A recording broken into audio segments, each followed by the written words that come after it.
जिस देश का राजा किसी भी पाबंदी के अंदर पराधीन होकर अपना जीवन जीता है, उस देश के प्रजा कभी भी स्वाधीन जीवन नहीं जी सकते। और ठीक इसी तरह किसी भी गणतंत्र में किसी भी देश का नेता जब किसी पार्टी के दायरे के अंदर पाबंद रहता है, पार्टी के संविधान या पार्टी के सोच के अंदर वो पराधीन रहता है, तो वो नेता कभी भी उस देश के जो जनता है उनको स्वाधीन जीवन जीने का हक नहीं दे सकता है। नमस्कार, मेरा नाम सौरभ है और मैं कर्मयोग फॉर 21st सेंचुरी यानी 21वीं सदी का कर्मयोग का साधक हूँ। आज जिस हैसियत से आपके सामने मैं खड़ा हूँ वो थोड़ा अलग है। आपके क्षेत्र में MLC यानी विधान परिषद का निर्वाचन हो रहा है और इस निर्वाचन में आपके प्रिय एक जनसेवक उम्मीदवार होकर आपके सामने खड़े हैं, सच्चिदानंद राय जी। वो हमारे बहुत ही करीब के मित्र हुआ करते हैं। मित्र ही नहीं, वो हमारे बड़े भाई जैसे हैं। बड़े भाई जैसे ही नहीं, बड़े भाई ही हैं। वैसे कॉलेज में हम लोग एक साथ पढ़े थे, उसके बाद कलकत्ते में बहुत दिन हम लोग एक साथ मिलकर बहुत काम किए हैं। और इतना कह सकता हूँ कि ये कारण नहीं है कि आज उनके साथ मैं खड़ा हूँ। कारण कुछ और है।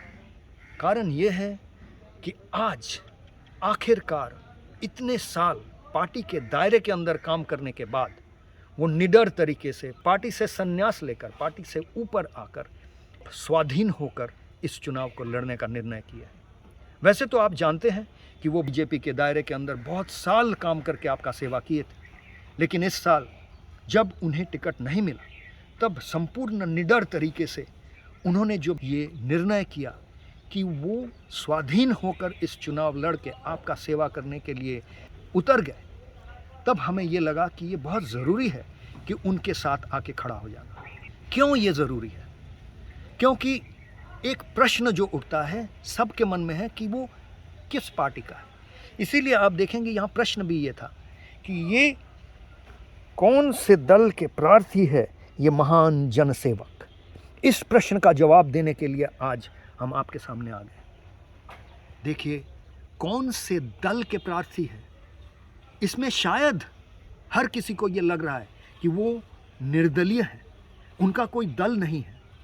पर मैं ये कहने के लिए आया हूँ कि वैसा नहीं है। जब कोई इंसान संन्यास लेता है वो अपना परिवार को छोड़ता नहीं है, उसका परिवार और बड़ा हो जाता है। इसी तरह से जब कोई पार्टी से संन्यास लेता है या संन्यास लेने में मजबूर होता है तब वो निर्दलीय नहीं हो जाता है, वो सर्वदलीय हो जाता है। तो आप निश्चिंत रह सकते हैं कि सच्ची राय जैसा इंसान ऐसा नहीं होगा कि वो कोई पार्टी का नहीं है। हर पार्टी अब उनके लिए काम करेगा क्योंकि वो निस्वार्थ होकर, संपूर्ण स्वाधीन होकर जनता के लिए काम कर सकते हैं और कोई भी उनके पाबंदी अब नहीं रहे। पार्टी का संविधान उनके ऊपर लागू नहीं होने वाला है। सिर्फ और सिर्फ देश का संविधान और सिर्फ जनता का स्वार्थ ही उनका एक और एकमात्र गोल रहेगा। इसके सिवा वो और किसी भी पाबंदी में बंधे नहीं रहेंगे।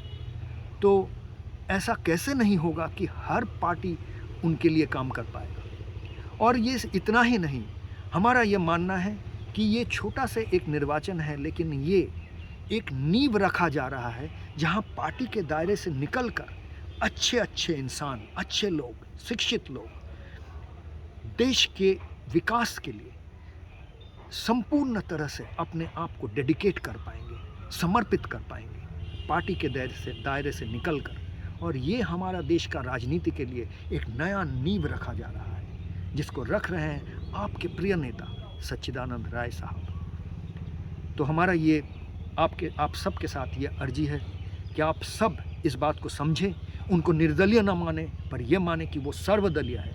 आप चाहे किसी भी दल के समर्थन करते होंगे, लेकिन आज ये आप समझ सकते हैं कि ऐसा नेता आपके साथ है जो वो हर दल का समर्थन आपके लिए ला सकते हैं, आपके काम के लिए ले आ सकते हैं।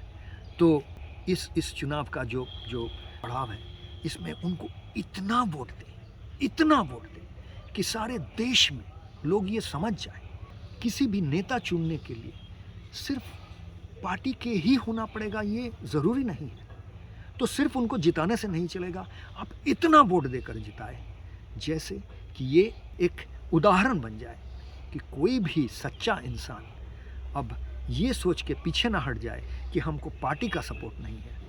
कोई भी अच्छा इंसान, इंसान के जैसा इंसान, जो नेता के जैसा नेता ऐसा काम कर पाए जैसे कि वो जनता के लिए काम कर पाए, जनता का सपोर्ट हो, तो पार्टी का सपोर्ट हो या ना हो, उसके पास पैसे का सपोर्ट हो या ना हो, या और कोई भी चीज़ का पाबंदी उनके लिए पाबंदी ना हो जाए, उनके लिए पराधीनता का एक जंजीर ना हो जाए। तो हमारा ये फिर से एक बार सबके पास अर्जी है कि आप सब इस बात को समझिए और पहली बार इस देश में एक सर्वदलीय प्रार्थी को आप सब जिता के विधान परिषद में लेकर आए। नमस्कार, आज के लिए इतना ही।